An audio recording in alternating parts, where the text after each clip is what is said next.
Olá, eu sou Antônio Tabet, este aqui é o Alt Tabet, o talk show mais contagiante, o que mais viraliza. E por falar em contágio e vírus, eu tô com ele aqui, que é uma referência em infectologia. Já foi secretário de Saúde do Estado de São Paulo, dirigiu vários hospitais importantes e hoje é reitor do Centro Universitário FMABC e diretor nacional de infectologia da Rede DOR. Doutor Davi Wipp, muito obrigado pela presença, seja muito bem-vindo. Muito obrigado pelo convite, é um prazer. Doutor, deixa eu te perguntar. Eu dei uma olhada na sua biografia e vi que você presenciou todas as epidemias dos anos 70 para cá. Meningite, AIDS, H1N1, febre amarela, Covid. Para nós, leigos, população em geral, quando surge uma notícia de uma epidemia, rola aquela apreensão, a gente fica com medo. Como é para um profissional? Eu imagino que você também sinta medo, mas tem algum outro tipo de sentimento envolvido? Uma prontidão, um alerta, uma vontade de enfrentar, uma excitação por esse enfrentamento, esse combate iminente? Você fez a introdução perfeita. Como é que eu me senti? Eu estou falando de 1973. A epidemia de meningococo, com medo. Eu era aluno de medicina. E naquela época, os pais tiravam os filhos de casa e escondiam em fazendas e praias. Esse é o primeiro sentimento. O segundo sentimento é de missão. Você sente que tem que cumprir uma missão. E aí, tem uma de duas. Ou você se esconde embaixo da mesa, ou vai para a linha de frente. E você sempre foi para a linha de frente? Sempre, nunca hesitei.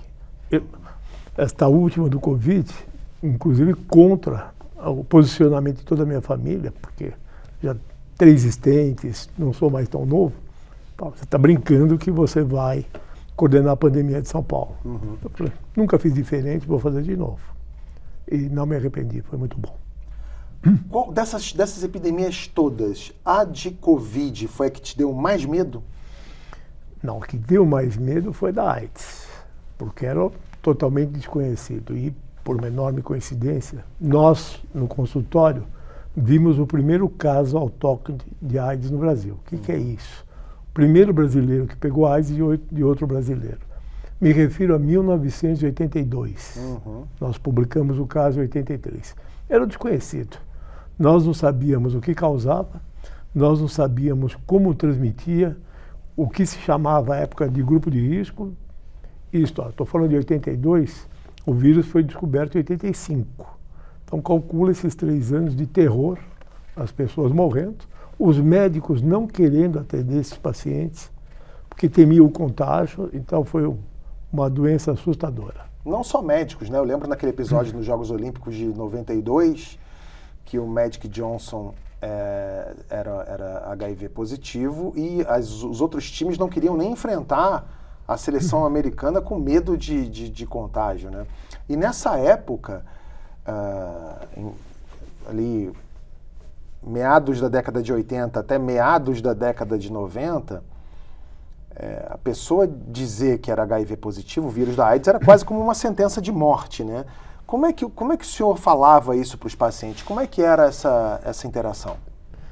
Eu sempre fui muito acolhedor e cauteloso. Uhum. Nós começamos a ver mortes que se sucediam. Eu cheguei a perder 2 irmãos com HIV com uma diferença de tempo de 15 dias. Como é que você explica para os pais? Porque havia o sigilo, os filhos não queriam que os pais soubessem. Então, a despeito do acolhimento, uhum, do enfrentamento, nós vivíamos uma época de preconceitos, uhum, difíceis em serem superados. Então, foi muito difícil. Primeiro aperto. Eu perdi amigos, perdi parentes, muitos pacientes. De 82 a 96, a grande maioria dos pacientes morreu. Em 96 surge o coquetel, que é uma outra história, e muda o prognóstico do HIV/AIDS no Brasil e no mundo. Eu tenho a impressão que as gerações mais novas hoje não têm uma dimensão tão nítida do que foi ou do que é o HIV. Por que o senhor acha que isso acontece? Comunicação. À época, a comunicação era rádio, televisão e jornais. Hoje, a velocidade da informação, da internet, você rapidamente viraliza qualquer assunto. Foi o que aconteceu no Covid. Informação maciça, verdadeira e falsa, e criou um grande problema. Lá atrás, eu me refiro à década de 80, a informação era mais lenta. As transmissões eram menos sofisticadas. Então, o que eu acho que foi diferente realmente foi o jeito de comunicar, para o bem e para o mal. E a letalidade da doença tem a ver com isso também? Porque há aquele boato, aquele mito que a AIDS hoje não mata mais ninguém. Não é boato, é verdade. É verdade. É verdade. Hoje nós temos a terapêutica antirretroviral extremamente competente.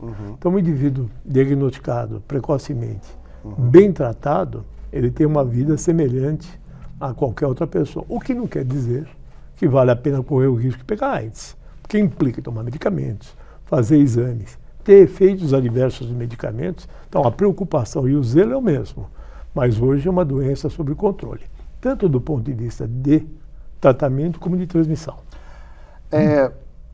A gente está perto de uma vacina? É curioso, né? Nós não estamos perto da vacina. Tem uma confusão aí. Acabou de ser liberado um medicamento injetável, a Anvisa acabou de liberar, que é para os indivíduos se prevenirem contra o HIV. São medicamentos. Então, quem toma substitui aquele medicamento por via oral. Esse liberado no Brasil, o indivíduo aplica essa injeção a cada 2 meses, ele tem uma proteção contra o HIV. E agora, nos Estados Unidos, outro medicamento aprovado, que até a OMS está recomendando, que o HIV negativo toma essa injeção a cada 6 meses e é protegido. Os resultados são muito auspiciosos. Então, na verdade, não é uma vacina, são medicamentos preventivos que evitam que o indivíduo adquira AIDS. Mas aí a pessoa não é uma vacina porque ela precisa ficar tomando de 6 em 6 meses isso. Não é uma vacina porque ela não provoca a produção de anticorpos. Claro. Ela vai e não deixa o vírus progredir. Falar de AIDS no Brasil é uma coisa. E na África? O senhor trabalhou em Angola, né? Como é que é a situação nesses outros lugares do mundo? Também dá para dizer que não mata mais ninguém? Eu trabalhei em Angola há 17 anos. Fui para lá em 2003. E eu fui contratado pelo presidente de Angola, José Eduardo dos Santos, para dirigir a equipe técnica HIV/AIDS, mas principalmente a transmissão materno-fetal. Naquele momento era um desastre. Nós não tínhamos recursos mínimos de higiene, de material, não tinha sala cirúrgica. Nós inventamos o kit AIDS, kit HIV. O que era isso? Avental, máscara e bisturi estéril, para ter uma ideia da dificuldade que foi. Nós tivemos grandes resultados nos hospitais que nós trabalhamos. Hoje, Angola é um dos países que vem tendo o número de HIV aumentado. Então, um pouco decepcionante. Como é que o senhor se relaciona com a história desses vírus, a história dessas doenças, assim, a origem delas? Por exemplo, voltando para a história do coronavírus, né? Disse que ele foi desenvolvido dentro de um laboratório. Tem gente que fala da tal sopa de morcego. Qual é a origem? Já há uma definição clara sobre a origem disso? Não existe. Há especulação, inclusive. Mas é uma possibilidade? Investigação. Eu acho que foi um escape de algum laboratório de alta segurança na China. A minha opinião é essa, não provada. Mas essa história de sopa, isso tudo é besteira, né? Nós temos laboratórios no mundo que são de alta periculosidade. Então, o nível de proteção é o máximo. E, às vezes, talvez tenha sido isso a causa, escapou alguma coisa e deu no que deu. E o senhor acha que a gente está vulnerável a esse tipo de acidente mais uma vez? Eu acho que nós estamos vulneráveis às epidemias e eu acho que o mundo progrediu pouco e não se lembra da lição que todos nós tivemos. Se você se recordar, o mundo sucumbiu ao coronavírus. Começa na China, mas quando atinge a Europa, você vê cidades da Itália destruídas. Espanha, Nova York. Então, foi devastador. Eu imaginava que serviria como um aprendizado. Pelo visto, não. Covid saiu do mapa ou ainda é um problema real hoje em dia? Inclusive, está aumentando. Aumentando? Aumentando, no Brasil e no mundo. Só que saiu da pauta.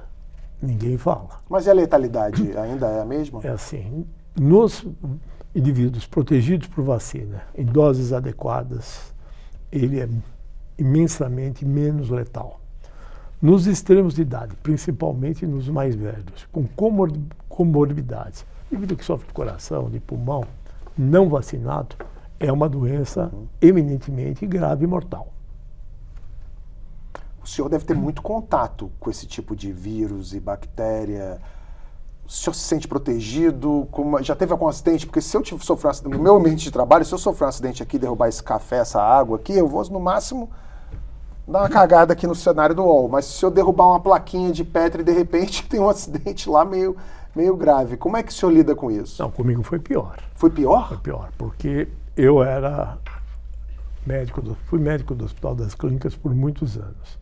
E na infectologia, você estagiava no pronto-socorro do HC. E eu fui pegar um acesso venoso, o paciente pulou e esta agulha, que era o intracate, perfurou meu dedo. Meu Deus. Na autópsia, esse paciente morreu, nós descobrimos que ele era HIV e vírus B da hepatite. Olha aí. É uma loucura. Sorteio bom. Aí eu fui, naquela época não tinha vacina da hepatite B. Eu fui atrás do laboratório da Abbott, que abriu no carnaval para me oferecer, para fornecer gama-globulina antivírus B da hepatite. O HIV, eu fiquei convivendo com ele sem saber se tinha ou não por anos. Então, um terror. E você conviveu com isso até descobrir que era negativo? Até que teve exame, que demorou. Então, imagina, estou falando de 85, eu tinha uma filha de 5 anos, minha mulher grávida da segunda filha. E eu não sabia se eu era HIV positivo ou não. Caramba. Foi aterrorizante. Voltando agora, saindo dos vírus um pouco, indo para as bactérias. Eu sou meio hipocondríaco. Faz bem. Faço bem, né? Obrigado. Obrigado, tá vendo? Você que me zoa porque eu sou hipocondríaco aqui. Eu tenho muito medo hoje em dia das tais superbactérias. Eu conheço cada vez mais pessoas que estão sucumbindo ou enfrentando problemas muito sérios. Desde jovens, assim, adolescentes que estão com uma sinusite recorrente, que não cure a superbactéria que saiu, sei lá, do fígado, do estômago e está no teu nariz agora, está nos seus seios nasais, até amigos que têm problemas mais sérios. Por que isso acontece? Foi um uso desenfreado de antibióticos ao longo dos anos? É uma nova realidade? É o perigo a ser enfrentado daqui para frente? Eu vou te dar números para nós iniciarmos essa resposta. Se nada for feito, até 2050 morrerão 38 milhões de seres humanos por bactérias multiresistentes. Esse número ultrapassará o de mortes por doença cardiovascular e câncer. É disso que nós estamos falando. Meu Deus, vai ser a maior causa. Pois é. Acabei de escrever um artigo que, num dos parágrafos, eu escrevo que nós já estamos enfrentando uma pandemia sem termos racionalização da gravidade. Por que isso acontece? Vai desde o uso inadequado, até receitado por médicos. Tem uma pesquisa de agora que diz que 50% dos antibióticos receitados em hospitais são receitados de forma inadequada. Nossa. Ou dose, ou indicação, ou tempo de uso. Passando até pelo agronegócio. O agronegócio precisa usar antibiótico, principalmente em aves, para o crescimento, etc. Nós sabemos que tem que usar, mas tem que ter racionalidade e metodologia. Chegamos no paciente. O paciente se automedica. Então, o conjunto te leva a uma multiresistência assustadora. Hoje, o meu grande projeto é justamente esse. Lidar com a multiresistência e dar soluções. Nós temos hoje um grande banco de dados na rede DOR, inteligência artificial, e nós vamos poder padronizar o uso de antimicrobianos. Isto não é diminuir o uso, é racionalizar. E claro que com isso vem até diminuição de custo. O que o cidadão comum, o leigo pode fazer para tentar se proteger ou se prevenir disso? No caso, eu. Claro, primeiro, não fazer a besteira de se automedicar. Segundo, você tem que ter um médico que conheça a prescrição. Infelizmente, muitos médicos não sabem prescrever antimicrobianos. Terceiro, você tem que ter a consciência que o teu bem pessoal gera um bem social. Quer dizer, as pessoas que são menos precavidas não só se prejudicam, como prejudicam a sociedade. Então, é um conjunto que vai desde a exigência de limpeza de hospital, passando pela capacitação dos profissionais da saúde, chegando na responsabilidade de cada um de nós. E isso basta? Não, isso é o começo. Temos um outro problema. Quando você olha o que vem para frente em novas classes de antimicrobianos, você não vislumbra grandes pesquisas. Então, olha o fato. Eu consigo identificar uma bactéria, um fungo. A tecnologia melhorou muito. Você tem bacterioscopias muito competentes. Na hora que você vê um antibiograma, qual antibiótico você vai usar? Você não tem nenhum. Aí o que você faz? Você vai para a segunda linha. Às vezes usando antibióticos da década de 40, 50. Então você vai tratar de uma forma que não é a melhor, porque não te sobrou recursos, não sobraram antibióticos que estejam na lista daqueles que são úteis. É disso que nós estamos discutindo. É um problema extremamente grave. Me permita ir até para frente. Eu acho que isso exige uma política pública. O que é isso? Eu entendo que precisa se criar uma parceria público-privada, os laboratórios nacionais, os multinacionais, com o objetivo específico de pesquisar novos antimicrobianos. O senhor acha que essa indústria está parada nesse sentido? Ela é muito lenta. E por quê? Se esse é um problema iminente, se é o que a gente tem a temer, por que não dá-se a ter devida atenção e investimento para isso? Não vou citar nomes, mas hoje tem doenças que são muito prevalentes e que exigem alguns cuidados pessoais, mas existem medicamentos, injeções, que são extremamente procuradas e vendidas, versus a pesquisa de um antibiótico que você vai usar em alguns pacientes internados em ambiente de UTI. Faz parte da discussão de negócio. Por isso que eu me referi a uma parceria público-privada, o público entrando para também auxiliar na pesquisa de novos antimicrobianos. Você acha que a indústria farmacêutica hoje está mais preocupada com o quê? Além de ganhar dinheiro, evidentemente. Eu não tenho nada contra ao lucro, muito pelo contrário, acho que cada um faz a sua parte. Tudo certo. Está tudo certo, mas tem que ter outras preocupações. Você pega as canetinhas. Ozempic, Mounjaro, são espetaculares, está mudando a história. Não só da obesidade, como doenças metabólicas. Você vê o que aconteceu na Dinamarca, que vende de um desses medicamentos supera o PIB da Dinamarca. Então, hoje, essa nova canetinha foi importada, agora está disponibilizada, foi até contrabandeada. Então, há uma procura evidente, e eu entendo, né? O pessoal quer ficar... Não é só o fato da estética, são medicamentos que ajudam na alteração metabólica, ajudam no diabetes, no paciente que tem colesterol aumentado, triglicéridos e tal. Esse é um jogo que as forças precisam estar equilibradas. Se você for esperar que isso seja uma decisão sem o precedente da política pública, não vai acontecer. Então, eu não tenho dúvidas que nós precisaríamos caminhar para isso. A gente pode dizer, então, que é uma indústria hoje mais focada em problemas ou questões muito imediatas e pouco preocupada com o que vem dali para frente? Eu acho que a indústria faz o papel que lhe cabe. Cabe ao governo estabelecer a política pública. Mas aí, né, doutor? Aí precisa... Aí a gente sabe, ninguém quer plantar árvore, tá todo mundo querendo deitar em sombra. Pois eu sou do tempo de plantar árvore. Doutor, a gente tem um quadro aqui, que é o Será Que? A gente vai até as redes sociais e busca dúvidas dos internautas sobre questões que têm a ver com o nosso convidado aqui. Vamos começar a aparecer aqui no telão. Esse aqui é conhecido, é o Dr. Miguel Nicoleles, neurocientista, comentando uma notícia sobre morte de millennials nos Estados Unidos. Ele escreve: o custo oculto da pandemia que nunca acabou. Será que nós sabemos quais são mesmo os números do Brasil depois que o nome proibido, Covid, foi colocado embaixo do tapete oficial?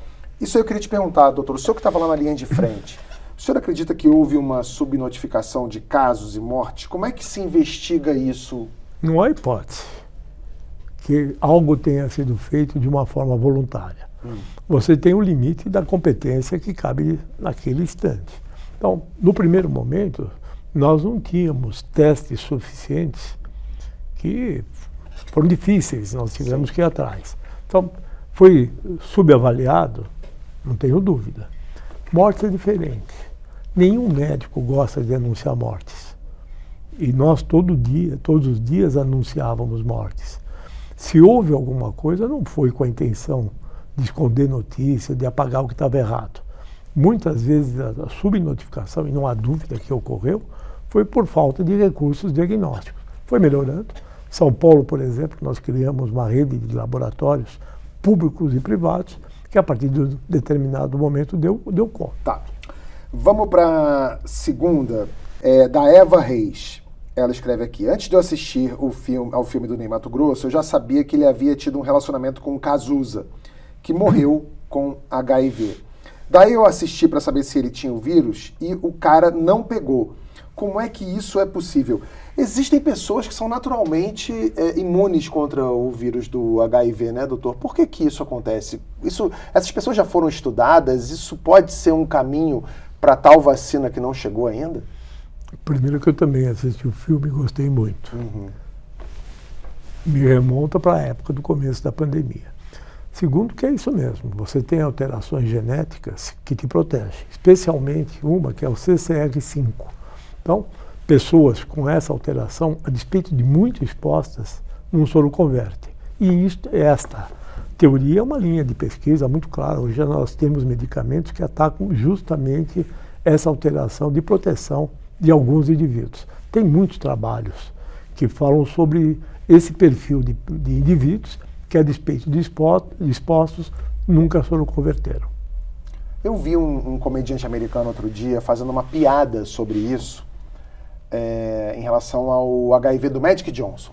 Que ele fala assim, óbvio que é um comediante muito politicamente incorreto, ele fala assim, eu quero pegar esse HIV aí do Magic Johnson, porque desde que ele pegou esse HIV, ele ficou bilionário. Ele era milionário, ficou bilionário, e ficou grande, maior, saudável e tal. No caso do Magic Johnson, que é um caso lá dos meados da década de 80, ali entre 80 e 90, como explicar o caso dele? Porque ele era um cara ali, naquele momento não havia, não eram tão populares esses coquetéis que surgiram alguns anos mais tarde, ele passou incólume por isso, né? Primeiro, ele foi muito corajoso. Na minha opinião, um grande exemplo. Quando uma personalidade como o Magic Johnson vem a público e admite que é HIV, ele dá um exemplo que nem todos têm essa coragem. Depois o seguinte, ele sempre foi muito bem tratado. Eu conheci os médicos do Magic Johnson, é um indivíduo bem tratado. Terceiro, um indivíduo bem cuidado, ele propriamente. Quarto, ele teve a oportunidade de se beneficiar da modernidade dos medicamentos. Eu te falei no início que o coquetel surge em 1996. Que a lei que obriga o Brasil a fornecer medicamentos para todos que precisam é de 96 do Zé Sarney, que foi um exemplo para o mundo. Eu tenho uma paciente viva que ela se contaminou no dia 5 de janeiro de 1985, Nossa. Numa transfusão de sangue. Então eu estou dizendo que alguém está contaminado assim há 40 anos e ela abriu o quadro de doença AIDS há 30 anos. Ótima, maravilhosa, tem uma vida normal, profissional, pessoal. Mas foi isso. Ela se beneficiou das novidades que foram surgindo, novos medicamentos. Então veja, não é brincadeira estar viva há 40 anos e com doença há 30 anos. Eu vou te contar uma coisa, aí é uma impressão muito pessoal. O mundo mudou depois do Covid. Existe um outro mundo. Então, nós estamos vendo o Covid rebote, devido que o sarampo voltou, e o Covid prolongado, que é uma grande encrenca. Estou falando de 15% a 20% de indivíduos que continuam com sintomas após a fase aguda. Desses sintomas, os principais são os neuropsiquiátricos. Então, temos um problema. Nós tínhamos a intuição que isso aconteceria. Hoje o que eu estou dizendo é algo indiscutível. A literatura fala claramente do Covid prolongado. Primeiro, depressão, ansiedade. Vou te contar uma história. Foi uma dentista no meu consultório, ela havia passado por vários médicos. Uma dentista, 2 filhos, trabalhando 12 horas por dia. E taquicárdica, indisposta, moleza, cansaço, e foi muito bem investigada. Quando eu percebi todos os exames e ela normal, eu parei, escuta, você está bem? Foi a palavra-chave. Ela chorou 1 hora. Então era alguém que estava extremamente, primeiro ansiosa, deprimida, que são sinais da depressão, e que precisava de ajuda. Minha como infectologista, mas também ajuda psicólogo, psiquiatra, assim foi. Eu tenho visto muitos casos semelhantes. Então, mudou depois do Covid, é diferente. Mas o senhor acha que esse aumento de casos de ansiedade, de depressão, são decorrência só da Covid ou tem a ver também com os dias de hoje? O excesso de celular, rede social, esse clima que a gente vive de guerra, de polarização política, de tudo? Ninguém que vive nesse mundo pode se achar normal. Você é uma má notícia por dia. Então, para você ter equilíbrio nessa situação, não é simples. Você conviver com notícias que aterrorizam, que criam incertezas, difícil. Somando as doenças, você tem um cenário perfeito para a tempestade perfeita, né? Aumento de número de casos de ansiedade, depressão e tudo que vai. Caramba. Vamos para a próxima. A Caroline mandou um jogo dos erros interessante aqui. Ela escreve: eu tomei vinho e depois que lembrei que estou tomando antibiótico para ver se melhoro dessa virose. Será que morro? Bom, eu não sou médico, mas antibiótico para virose eu acho que tá errado aí, né? É um caso clássico desse. Do começo ao fim, né? Primeiro que você não usa antibióticos para tratar vírus. Seguro que isso é uma besteira, que bebida alcoólica corta o efeito de antibióticos. É claro que você tem que ser razoável. Você não vai ficar bêbado tomando antibiótico. Mas se eventualmente tomar uma tacinha de vinho e tomar antibiótico, não vai mudar a vida. Falando nesse caso aqui, as pessoas hoje estão buscando muito diagnóstico através de Google, doutor Google. Agora tem o doutor Twitter, o doutor X, o doutor TikTok, que as pessoas acabam doutor Chat. O Chat GPT, a inteligência artificial. O que o senhor acha disso? O senhor já testou isso em alguma medida? Eu, antes de fazer o programa com você aqui, eu fiz um teste. Apareceu uma bolinha aqui minha, perto da boca aqui, eu tirei uma foto, mandei para o ChatGPT e pedi para ele ver. E, ao mesmo tempo, eu mandei para a minha dermatologista e fiz um comparativo. As respostas eram semelhantes em alguma medida, o ChatGPT até tinha ele abria um leque maior de possibilidades, a doutora não, mas assim, óbvio que eu fui na doutora, no que ela me disse como diagnóstico, óbvio que eu acredito muito mais. Mas o senhor já fez esse teste? O que o senhor pensa sobre isso? Eu vou te contar uma história que vai acontecer. Eu vou dar uma aula daqui 2 semanas. O tema é infectologia, passado, presente e futuro. Estou me preparando há 3 meses para essa aula. Muito provavelmente, no dia que eu falar infectologia no futuro, eu vou estar ultrapassado. Mas o meu penúltimo diapositivo é uma fala do vencedor do Prêmio Nobel de Química de 2024, onde eles conseguiram um sequenciamento, bilhões de sequenciamentos, e ele diz o seguinte: em 10 anos a inteligência artificial vai ser tão rápida, tão diagnóstica, que os medicamentos vão surgir e as doenças terminarão. Esse é o meu penúltimo diapositivo. O último é do Fleming, 1928, quando ele acidentalmente descobriu a penicilina. É a época falaram, acabaram as doenças bacterianas. Para lá e para cá, falta combinar com os bichos. Exatamente. Falta combinar com os russos, no caso. Então, eu acho que é um grande avanço, já está incorporado, eu uso, não para diagnóstico, mas para atualização, para pesquisa, claro. Mas jamais substituirá o médico. E por quê? Por isso. Esse contato humano. Esse contato nada substitui. Tá? Claro que todos usarão os recursos disponíveis. Não? Eu sou um indivíduo que eu faço questão de estar atualizado quanto a tudo isso.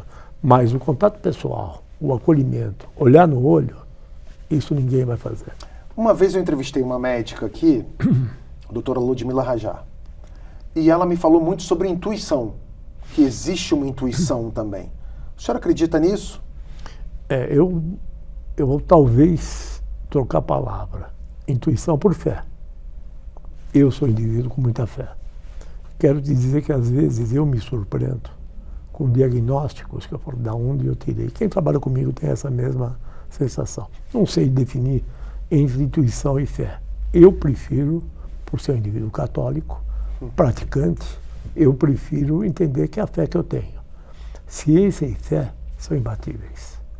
O senhor já testemunhou muitos casos que, assim, era uma pessoa, paciente desenganado, uma questão de tempo para acontecer uma letalidade e do nada acontece uma recuperação que é inexplicável? Eu vou te contar, a idade me permite contar a história.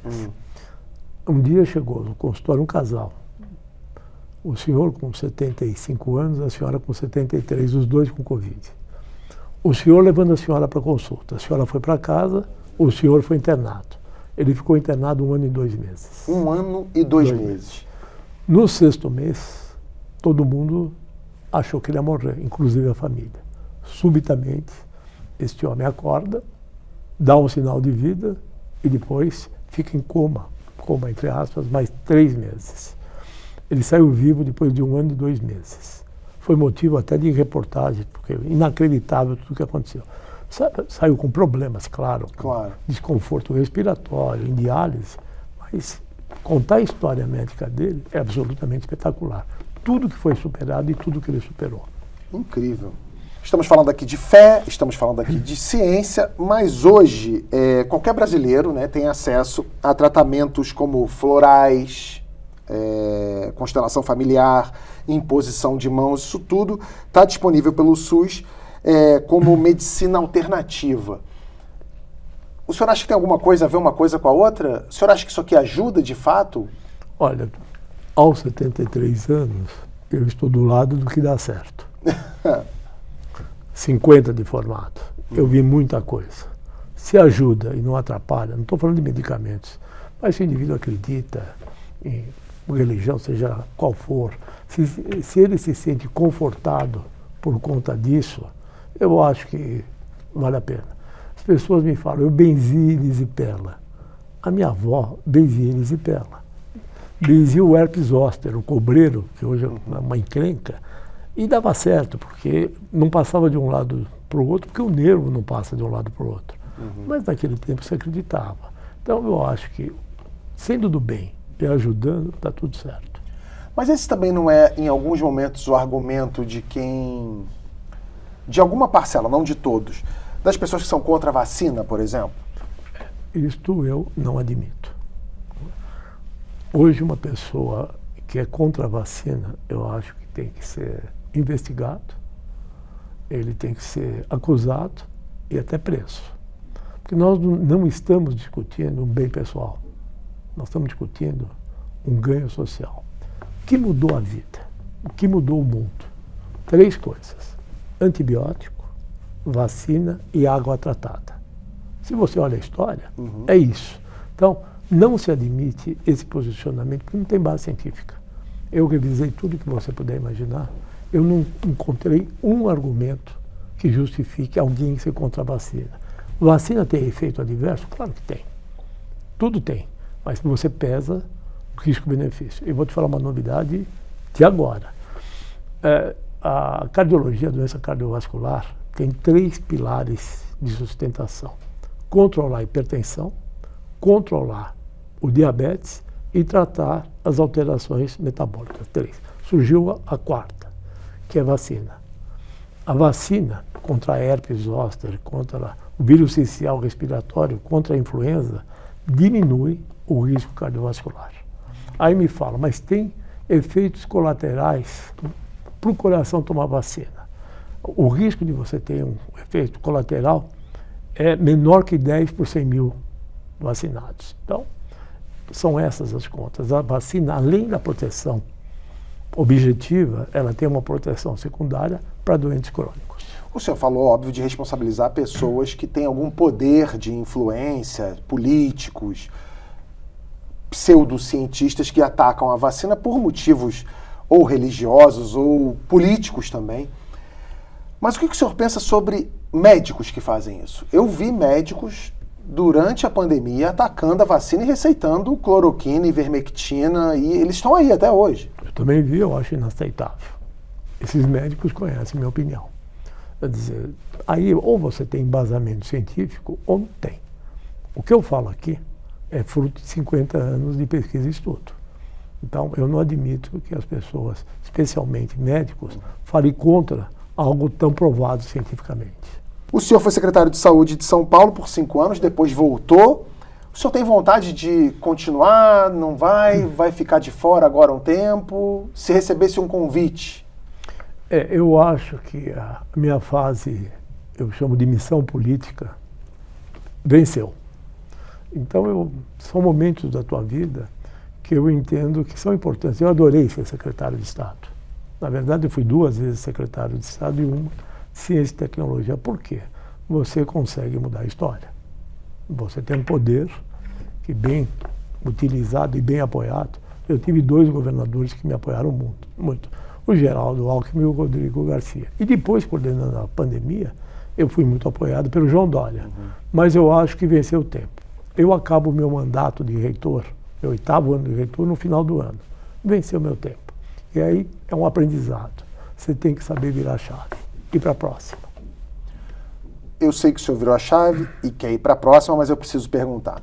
Uma vez que foi secretário de Saúde, eu, como brasileiro, eu vejo aquelas notícias recorrentes todo ano. E todo ano a gente tem o surto de dengue, a doença de Chagas, etc. Por que isso acontece todo ano? Se todo mundo sabe que vai acontecer, se todo mundo sabe quando vai acontecer, em que lugar vai acontecer, por que ainda acontece, doutor? Vou te dar uma informação que você sabe, mas para quem está nos vendo ouvindo. 50% dos lares brasileiros não tem esgotamento e água tratada. Aglomerações. O transporte rápido é um benefício, mas transmite as doenças com a mesma rapidez. Você não tem a velocidade de novas vacinas, novos antimicrobianos que precisaria ter. Você vê, nós temos malária, não tem vacina. Doença de Chagas, não tem vacina porque é difícil. Herpes, nós temos bilhões de pessoas com herpes, não tem vacina. Então, existe uma dificuldade tecnológica na descoberta de uma porção de coisas. E, por outro lado, existem as populações vulneráveis. Então, o indivíduo que mora na periferia, 1/4, 10 pessoas, o que você espera? Ele vai estar mais exposto, obviamente, às doenças. Notícia boa, nós estamos vivendo mais. Mas com a longevidade, surgiram novas doenças e novos enfrentamentos, como o financiamento da saúde. Então, eu acho que tem que pesar bem todos os lados para ter uma boa decisão. Doutor, a gente tem aqui na nossa produção um outro quadro que a gente fuça a vida dos entrevistados aqui e a gente vai até a internet fazer esse quadro que é o quadro Stalker. A gente mostra umas fotos suas e eu gostaria que o senhor comentasse, pode ser? Claro. Vamos para a primeira. Essa aqui é o quê? Primeira comunhão? Primeira comunhão. Você vê que eu era gordinho, baixinho e sofria bullying. Ah, é? É. Isso te ajudou de algum jeito? Formou seu caráter? Olha que coisa curiosa. Meu nome, herdado, Davi Wip. Meu pai morreu, eu herdei o Davi Wip. Mas tem um nome do meio, Qual que é Everson. E Everson foi uma homenagem que minha mãe deu a uma grande cantora brasileira, que era a Leni Everson. Então, Davi Wip era meu pai, eu era a Leni Everson. Isso aí é brigando. Aí é a minha primeira comunhão. Ó, e já provando que era um homem de fé desde cedo, né? E emagreceu sem Ozempic. Na época não tinha. Não tinha, muito bem. A próxima foto é o casamento com a Tereza, em 1978. Como é que vocês se conheceram, doutor? Pois é. Meu pai era um libanês muito bravo. Bravo? Bravo. Não deixava minha mãe ir sozinha para lugar nenhum. Então houve um casamento com meu pai. Não pôde ir e falou, você vai com a tua mãe. Cheguei no casamento. Minha mãe italiana encontrou um homem italiano. Um homem italiano quis apresentar a Bambina. Que é a filha dele. Que é essa menina. E minha mãe falou, vou chamar meu filho. Então nós nos conhecemos nesse casamento. Aí aconteceu uma coisa trágica, mas... Trágica? Trágica. Passado algumas semanas, morreu a irmã da noiva. Olha. Jovem. E meu pai, de novo, falou, você vai com a tua mãe no velório. E eu reencontrei a Tereza. Então nos vimos, sempre foi linda. E aí aconteceu uma coisa curiosíssima. 2 meses após, naquela época não tinha celular, né? Não tinha. Eu recebo um telefonema em casa e uma moça querendo falar comigo. Eu atendo o telefone, falo, olha, eu sou a Maria Tereza, eu te conheci, nós nos vimos 2 vezes e eu quero te convidar para você ir na casa que eu acabei de mudar. Nossa, que personalidade. 17 anos. 17 anos? 17 anos. Eu fiquei tão intrigado que eu falei, eu vou. Ah, claro. Ela vive... Você ficou intrigado mesmo? O termo é esse, intrigado? Intrigado. Foi uma menina de 17 anos, estudando no Sion. Que ousadia, né? Quantos anos você tinha? Eu tinha 24 anos, já era residente do Hospital das Clínicas. Aí, ó. E ela me deu o endereço e a casa dela era no Morumbi. Naquela época, ninguém sabia onde era o Morumbi. Eu me perdi. Fui parar no Palácio do Governo, os guardas me ensinaram. Aí eu fui, de repente eu chego na rua e tinha um indivíduo, era irmão dela, para eu não deixar de achar, não deixar de entender onde era a casa. Que família progressista, o irmão ajudando. Aqui, ó, minha irmã tá aqui. Mas fica muito pior a história. Fica pior. Fica muito pior. Aí eu entro, o pai dela, carrancudo, italiano, e fui. Estava ela, uma amiga, e o filho do Marcos Lázaro, que foi um grande produtor de shows, etc. Horácio. Ele viu e falou, você não quer ver amanhã? Vocês não querem ver um show com a Gal Costa? Olha. Fui. E aí começa. Ficamos noivos e casamos em 78. Muito tempo depois eu descobri que quem falou comigo não foi ela. Não? Não foi ela. Foi quem? Vai vendo. Ela pegou o telefone, aí contado por ela. Não, quem pegou o telefone? Tereza, para me ligar. Sim. Quando eu atendi, ela passou para a tia, para Maria Marta. Quem falou comigo, quem me convidou, foi a Maria Marta. Então foi um casamento arranjado quase. Arranjado. E olha aí, estou casado há 47 anos. Deu certo. Deu super certo.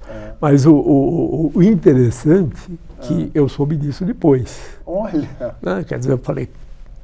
E foi isso, a curiosidade da ousadia me fez falar... Mas viram a Tereza ali com 17 e falou, vou botar um médico, bom partido, não, católico.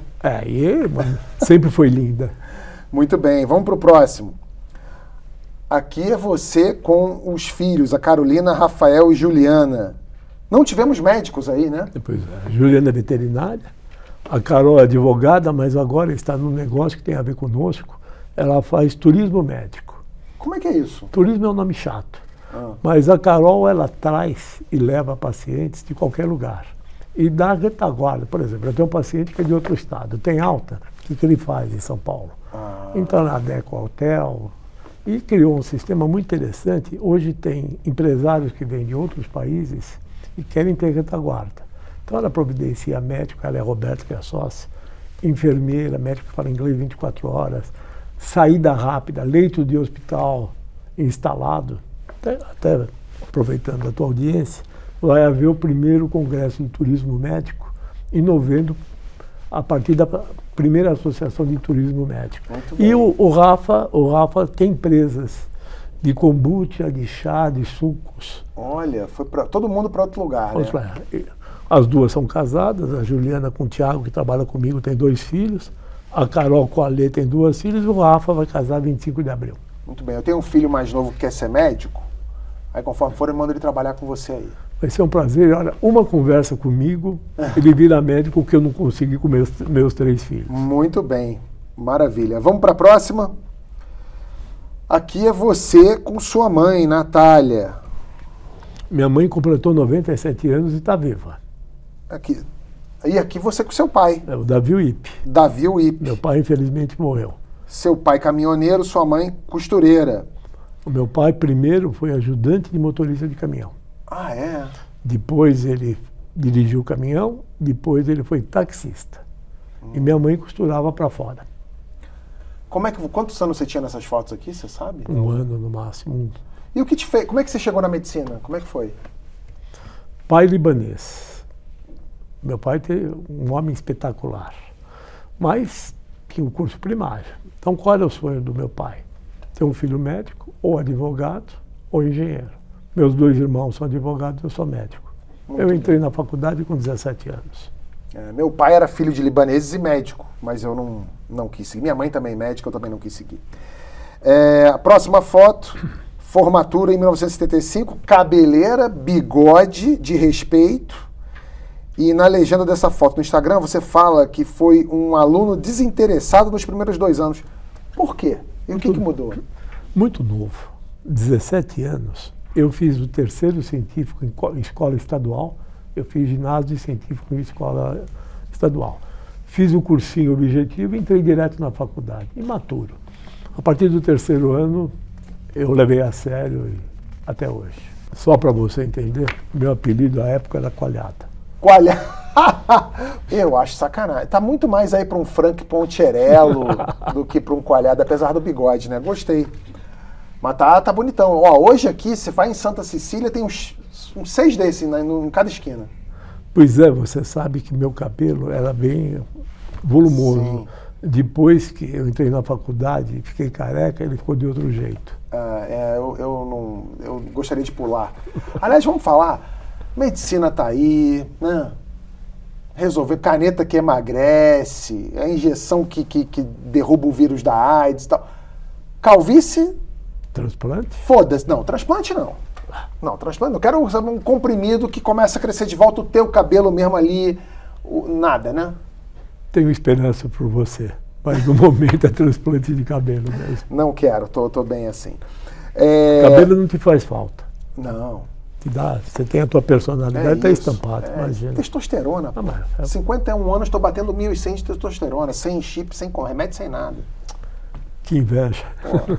Você é sangue árabe, doutor. Olha aí, ó. Estamos aqui. E burnout? Como foi sua história com burnout? O senhor sofreu com isso, né? Eu sofri muito por conta que, naquele momento da pandemia, eu coordenava a pandemia de São Paulo, era reitor da universidade que precisava de recursos e tinha 70 pacientes internados, que eu precisava ver. Chegou no momento que eu não me dei conta, a coisa foi progredindo e eu estava me sentindo irritado. De repente, tive uma reunião do Palácio, com o Dória, com todo mundo. Quando eu saí, cheguei no consultório, eu tive a sensação iminente de morte. Fui super investigado, e aí eu me dei conta que o meu problema não era orgânico. Falei com o Wagner Gattaz, meu amigo psiquiatra, para Davi. Você chegou no teu limite físico e emocional. Você precisa ser tratado. Tomar medicamento e você tem que se afastar. Falei, tomar medicamento, tudo bem. Como é que eu me afasto? Não tem como. Não tem como. Eu me afastei da linha de frente da comunicação, mas continuei no grupo de contingência, na universidade e na clínica. Por 2 anos, e eu conto essa história publicamente, porque eu acho que isso é um exemplo que as pessoas precisam entender.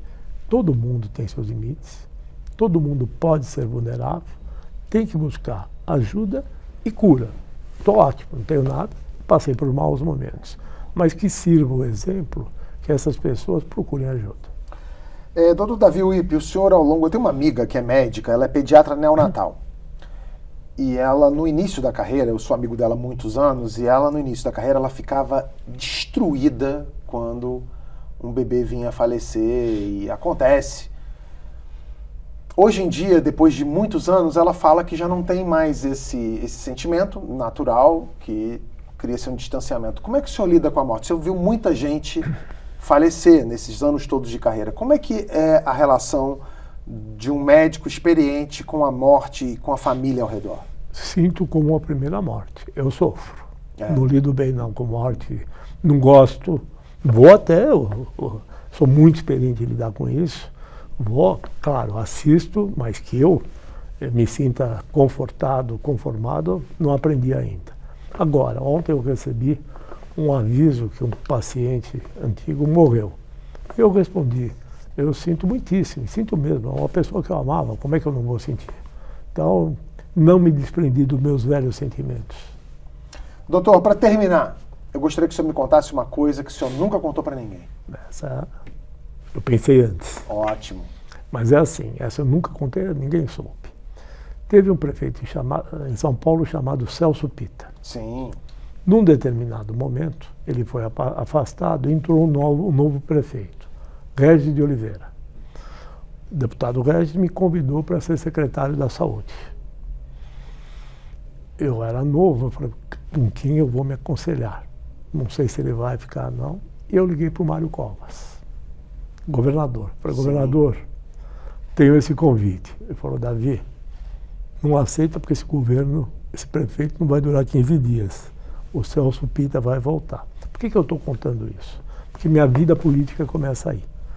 O Mário Covas, nesse momento, me convida para eu ser assessor especial de governo. Então, eu viro assessor e o governador estava me preparando para ser secretário. Quando ele fica doente, ele fez uma escolha, ou secretário ou médico. Então, eu fui médico do Mário Covas durante toda a doença dele. Fizemos uma enorme amizade. O tempo passou e daí o Geraldo me convida para ser secretário. Ele fala o seguinte, eu estou te convidando em meu nome e em nome do Mário Covas. Então, esse episódio que eu nunca contei, ele tem importância relativa a hoje, mas lá atrás foi a motivação para eu ter um curso de vida totalmente diferente de tudo que eu previ. Muito bem. Doutor, muito obrigado pela sua presença. Foi um prazer imenso. Se você também gostou dessa entrevista, curte, compartilha e não toma antibiótico para curar a virose, que isso não faz o menor sentido. Até semana que vem com mais um convidado aqui no Alt Tabet.